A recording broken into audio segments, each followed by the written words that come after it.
Australian farmers are going crazy because of more than 6 million wild dogs, animals that can wipe out entire herds of livestock in just one night and cause over $200 million in losses to the farming industry. While that battle still has no end, an even bigger crisis has broken out in India, where more than 9 million dog bite cases occur every year, and rabies continues to take thousands of lives. But the most surprising situation appears in Vietnam. While many countries see these animals as an uncontrollable disaster, here millions of them are being raised on farms as a massive source of income. So what is really happening behind this story?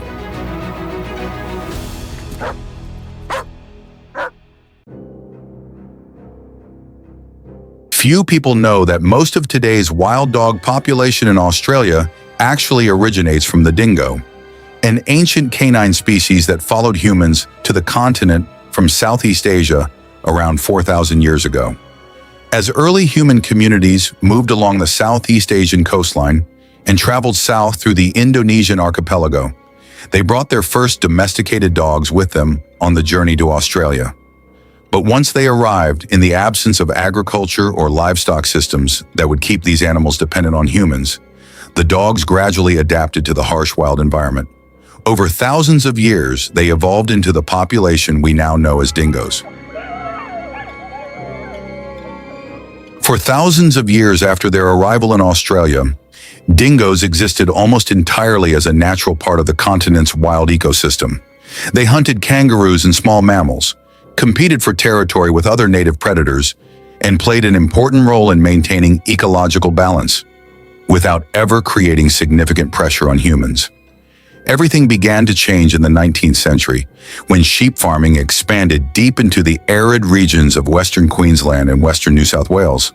For the first time in history, dingoes were confronted with large herds of livestock that moved slowly and had almost no ability to defend themselves. Even a small pack could cause severe damage to farms in just a single night, turning what was once an ecological interaction into a real economic problem. However, the biggest turning point did not come from pure dingoes, but from humans themselves. When Europeans brought domestic dogs to Australia, some escaped into the wild and interbred with dingoes, creating a hybrid population of wild dogs with high adaptability and rapid reproduction rates.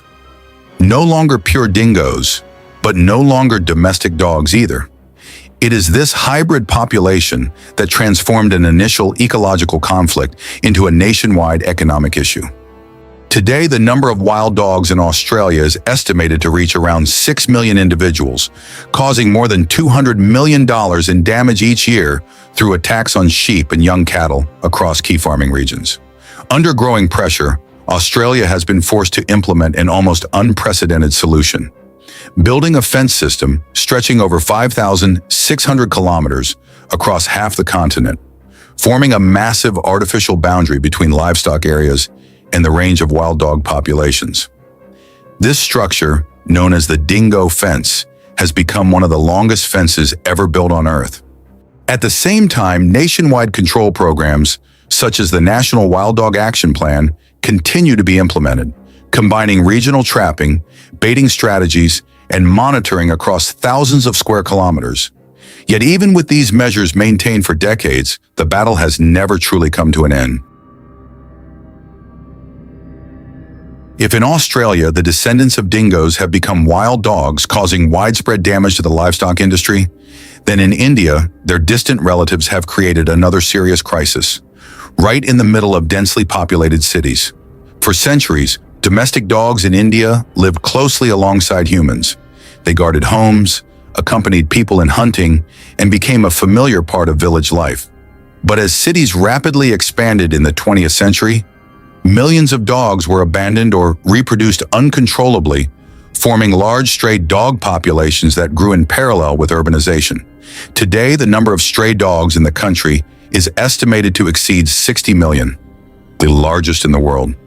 This massive scale means that coexisting with stray dogs is no longer just a social issue, but a serious public health challenge. Each year, India records more than 9 million dog bite cases, many of which are directly linked to rabies, a disease that is almost always fatal when symptoms appear. According to international health organizations, Around 18,000 to 20,000 people die every year from rabies in India, accounting for nearly 40% of all rabies deaths worldwide. To address this situation, the Indian government has implemented the Animal Birth Control Program, a large-scale campaign combining sterilization and vaccination to slow the growth of stray dog populations in urban areas. Instead of becoming a threat to humans as seen in some other countries, the distant relatives of dingoes have taken a completely different path in Vietnam. After more than 2,000 years of living alongside humans within traditional rural ecosystems, they are gradually shifting from the role of household guard animals to a form of commercial livestock, with an increasingly clear scale of farming in many regions. In provinces such as Thanh Nguyen, Bắc Giang, and Ninh, many farms now maintain herds of 200 to 500 animals, while some large-scale operations can raise more than 1,000 individuals within a single facility. These models are typically organized into semi-permanent or permanent housing rows, with separate sections based on age, weight, and growth stages to ensure uniform development and facilitate batch sales. Unlike the familiar image of dogs guarding individual households in the past, modern farms operate in a way that closely resembles small-scale livestock production systems. Farmers control feeding schedules at fixed times, monitor weight gain, and actively adjust diets to shorten the production cycle. In some areas, households also collaborate in cluster-based farming models within the same village or commune, forming semi-concentrated production zones that help stabilize supply throughout the year. The primary feed sources for these animals come from agricultural byproducts and recycled local food waste, such as leftover rice, market scraps, rice bran, cornmeal, and locally mixed feed blends. Utilizing these readily available materials significantly reduces input costs while creating a circular system that repurposes surplus food within rural communities. Thanks to low production costs and relatively fast turnover between farming cycles, this activity in many regions has expanded beyond individual households into interconnected production clusters. As a result, a localized supply system has gradually emerged, one that not only provides additional income for farming households, but also becomes part of a broader rural economic structure adapting to changes in the regional food market. Commercial dog herds in farms today are mainly fast-growing hybrid lines created by crossbreeding local breeds with certain imported breeds in the past, selectively bred to significantly shorten the raising period. As a result, after only about 5 to 7 months, each animal typically reaches a weight of 15 to 25 kilograms and is sold in batches. At the time of sale, with common purchasing prices ranging from about 70,000 to 120,000 Vietnamese dong per kilogram of live weight, the dogs are then transported to collection points and wholesale markets across many northern regions. From these collection points and wholesale markets, most commercial dogs continue into a consumption chain that has existed for a long time in local life. Here they become ingredients for dog meat meals, a type of gathering commonly associated with groups of friends, large drinking occasions, or moments when people believe it is time to get rid of bad luck at the end of the month. A dog meat feast rarely consists of just one dish. It often begins with crispy roasted dog with dark golden skin, followed by grilled dog marinated with galangal and fermented rice paste over charcoal, then hot slices of dog sausage served with herbs, and notably dog meat cooked in a thick roux man sauce, where tender cuts of meat blend with galangal, lemongrass, and rich blood-based seasoning. Paired with fermented shrimp paste, fresh chili, and strong rice wine, these meals often last for hours, not just for eating, but for people to sit together longer. It is this community-based consumption habit that has sustained a stable demand across generations, making dog meat a familiar part of the culinary life in many northern localities. As a result, the dogs leaving farms today are no longer just household guardians as in the past, but have become a direct link in a long-established regional consumption chain. Beyond Vietnam, China has long been the center of the world's largest dog meat consumption market. At its peak, it is estimated that up to around 10 million animals were supplied into the national consumption chain each year, forming extensive procurement and transportation networks across regions such as Guangxi, Guangdong, and Jilin. In some localities, dogs were raised in centralized facilities on a scale of hundreds to thousands of animals, then transported across provinces through distribution routes operating almost continuously, a system that closely resembled traditional commercial livestock supply chains. However, what is notable is that this system is now changing rapidly. Over roughly the past decade, many major cities in China have begun restricting dog meat consumption in urban areas. Authorities have gradually reclassified dogs as companion animals, and perhaps most importantly, younger generations in large cities are quickly shifting their perception of the role of dogs in modern life. As a result, a system that once remained stable for a long period is now undergoing a transformation at a pace rarely seen in the history of the country's food consumption patterns. Returning to Australia and India, the key question is, why is it still so difficult to control these populations? The first reason lies in the extremely fast reproduction rate of dogs. Under favorable conditions, a female can give birth to 4 to 8 puppies per litter, and even up to 2 litters per year. Within just a few years, a small initial group can grow into a large population exponentially, if not controlled in time. This multiplication effect is exactly what causes many control programs to quickly lose effectiveness after a short period. But rapid reproduction is only part of the story. The more critical factor lies within the cities where humans live. In many areas of India, everyday waste from markets, restaurants, and residential zones has unintentionally created a constant, free food supply for stray dogs. When food sources remain stable, their populations almost never decline naturally. In other words, stray dogs do not survive because of nature. They survive because of human waste. This is what makes control measures far more complex.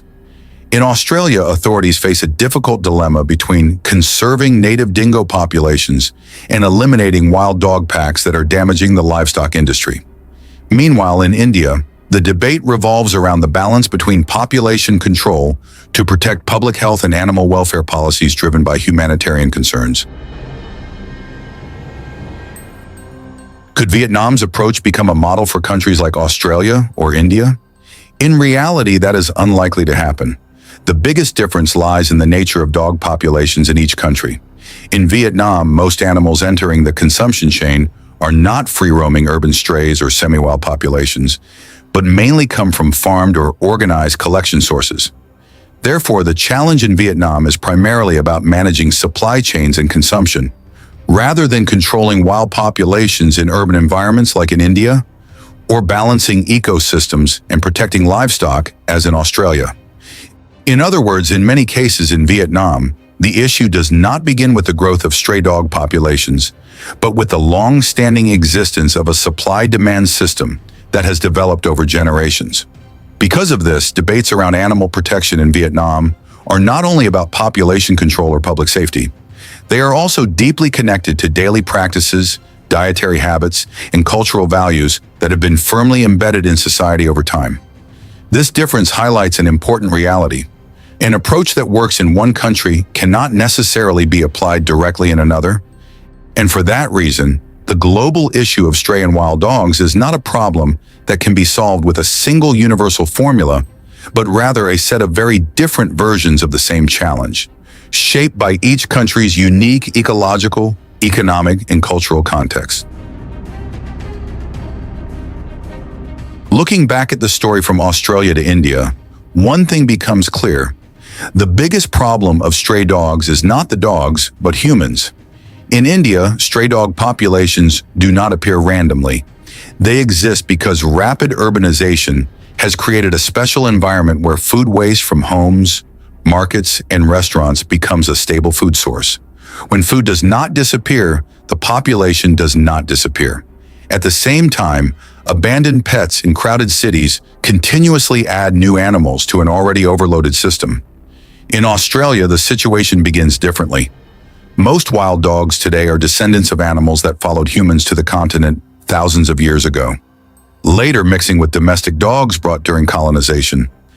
This means the current problem is not only ecological, but also a long-term result of human history. According to international organizations, about 200 million dogs worldwide live outside direct human control. Most of them exist not because they are well adapted to nature, but because they are highly adapted to human-made environments. In other words, stray dogs are not a natural phenomenon. They are the result of urbanization, waste, social change, and human management. If waste systems do not improve, pets continue to be abandoned, and cities fail to manage growth, this problem will not disappear. A species that followed humans thousands of years ago has today become one of the biggest urban challenges of the modern world.